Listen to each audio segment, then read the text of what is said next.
Go ahead and begin.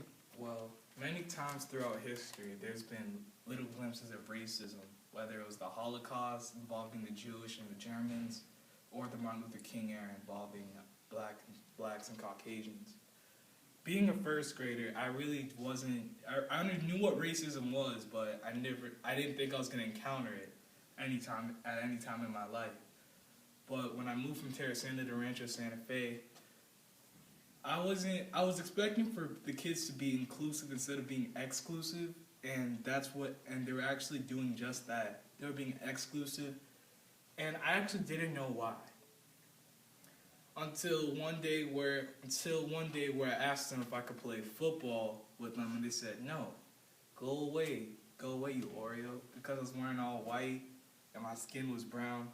And at that point, I snapped and punched both of the kids that said that. A teacher that we used to call like an aide that like helps playground movement go more smoothly.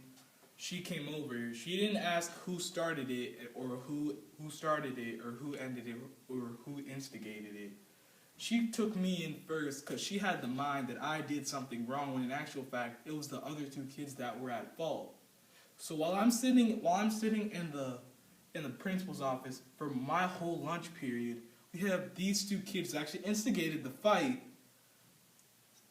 playing outside, having a fun time, knowing that they did something wrong and that I shouldn't even be in the principal's office. Eventually they did get their punishment. While their punishment was 2-day detention, mine was a whole week detention. And I told my mom this, and she said, you cannot fight racism or the person you are, the person that God made you. So the only thing you can do is if they say it, be the bigger man and tell or just ignore them.